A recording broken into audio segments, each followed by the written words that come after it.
महिलाओं की चाहे छत्तीसगढ़ हो अन्य राज्य हो एक जैसी रहती है और कांग्रेस का जो चरित्र है वो पिछले 5 साल में हम सबने देखा है। जिस तरीके से महिलाओं को लेकर के दुष्कर्म की जो घटना ये लोग अदा कर रहे हैं वो उनके बोलने का आशय यह था।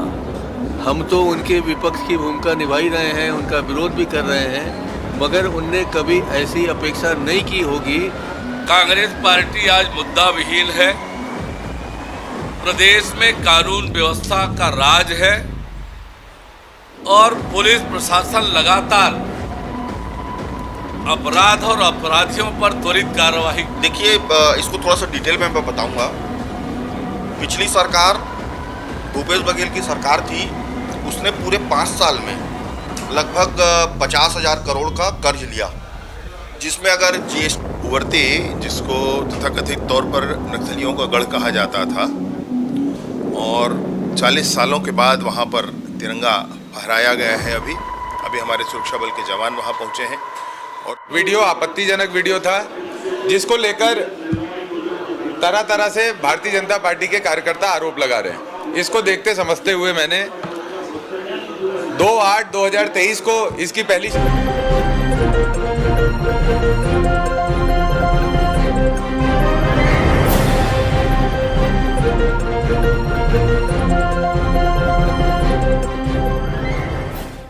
देखिए, जो कांग्रेस का जो बयान आया है, मैं यही कहना चाहूँगी कि महिला चाहे छत्तीसगढ़ की हो, चाहे पश्चिम बंगाल की हो, चाहे अन्य किसी भी राज्य की हो, सबसे पहले तो एक जनप्रतिनिधि होने के नाते भी, दूसरा एक महिला होने के नाते मुझे लगता है कि थोड़ा सा संवेदनशीलता अपने बयानों में होनी चाहिए, क्योंकि तकलीफ महिलाओं की चाहे छत्तीसगढ़ हो अन्य राज्य हो एक जैसी रहती है और कांग्रेस का जो चरित्र है वो पिछले 5 साल में हम सब ने देखा है।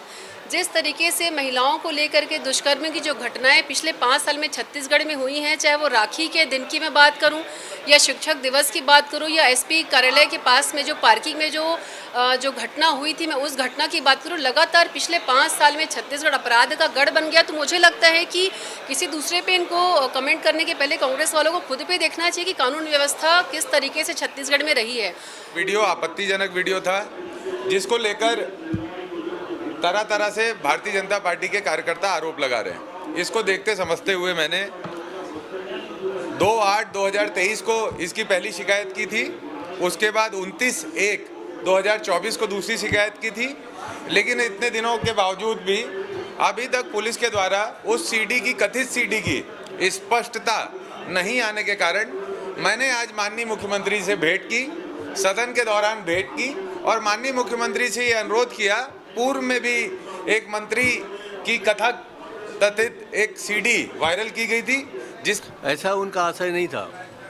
ऐसा उनका आशय ये था कि अभी बहुत सारी लोग मंत्री नहीं बने हैं और इसलिए जो उनके दल में विपक्ष की भूमिका उन्हीं के लोग अदा कर रहे हैं, वो उनके बोलने का आशय यह था।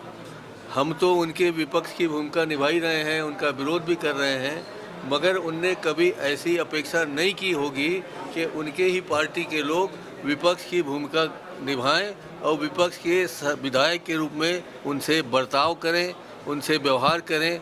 ये उनने प्रदर्शित किया है। कांग्रेस पार्टी आज मुद्दा विहीन है। प्रदेश में कानून व्यवस्था का राज है और पुलिस प्रशासन लगातार अपराध और अपराधियों पर त्वरित कार्रवाई कर रही है। हर प्रकार की अवैधानिक गतिविधियों पर पुलिस मजबूती से कार्रवाई कर रही है।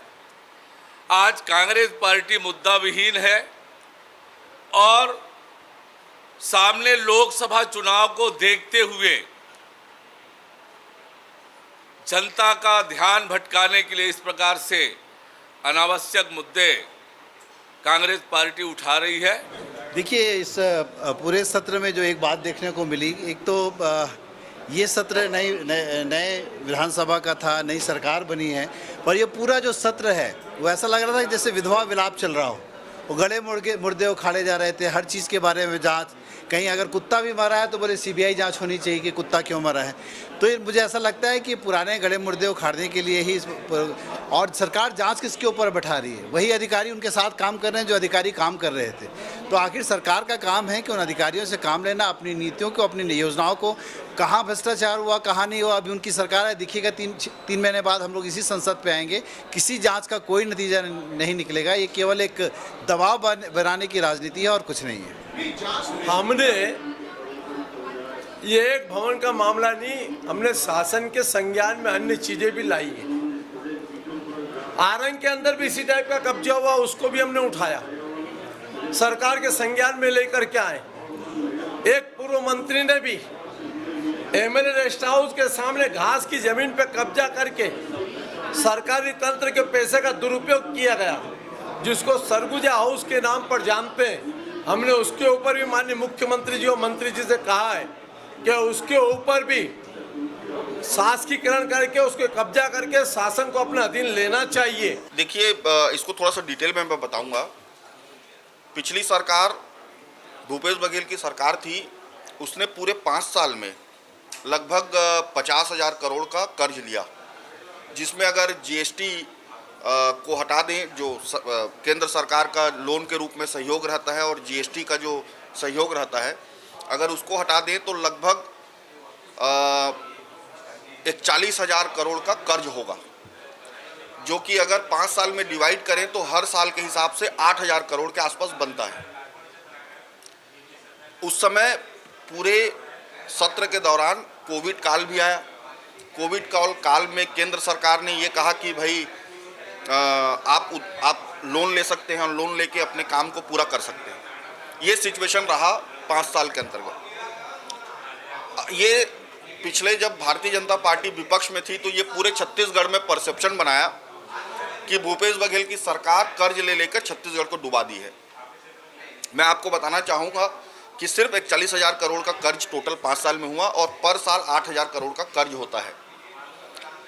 इस सरकार को बने हुए सिर्फ 2 महीने हुए हैं और 2 महीने के अंदर में इन्होंने 13,000 करोड़ का कर्ज लिया है, जिसको कल मैंने अपने विनियोग भाषण में इसको रखा और वित्त मंत्री जी इस बात को उन्होंने कहा सदन में कि हाँ, हमने 13,000 करोड़ का कर्ज लिया। उवर्ती, जिसको तथाकथित तौर पर नक्सलियों का गढ़ कहा जाता था, और 40 सालों के बाद वहाँ पर तिरंगा फहराया गया है। अभी हमारे सुरक्षा बल के जवान वहाँ पहुँचे हैं और सुरक्षा बल के जवानों के साथ साथ विकास के सारे आयाम वहाँ पहुँच रहे हैं। तो ऐसे पुअर्ती गांव से, उसके पहले टिकलगुड़ेम वो गांव जहाँ पर अभी एक घटना हुई थी, हम सब उसके लिए एक साथ एकत्रित होकर बात किए थे। पुअर्ती से, टिकलगुड़ेम से, सिलगेर से नौजवान रायपुर आए हैं। उन्होंने उसमें से बहुतेरों ने जगदलपुर कभी नहीं देखा था, जगदलपुर तक नहीं पहुंचे थे, वो अभी रायपुर आए हैं। वो जनता है, वो जनार्दन है, वो देखने आए हैं कि सरकार ठीक से सेवा का काम कर रही है कि नहीं कर रही है। वो ये देखने आए हैं कि बड़े बड़े अधिकारी सब ठीक से सेवा का काम कर रहे हैं कि नहीं कर रहे हैं। और उनको विश्वास हम लोगों ने दिलाया है कि सरकार आपकी सेवक है, ये अधिकारी आपके सेवक हैं। और उनके मन में जो भ्रम फैलाया गया है कि सरकारें शोषण का काम करती हैं, उस भ्रम से वो दूर हों, विकास के काम बस्तर के अंतिम छोर तक पहुँचें और वो स्वयं ही इस पूरी कल्पना के साथ वापस जाएं, ये सोचकर हमने उन सबको निमंत्रित किया है। वे आए हैं। दुर्ग बेमेतरा टाइम से मैं हूं लाला सिंह ठाकुर। हमारे चैनल को आप देख रहे हैं तो सब्सक्राइब, बेल आइकन के साथ ही लाइक जरूर करें। हर ताज़ा खबरों के लिए हम आपके साथ बने रहेंगे।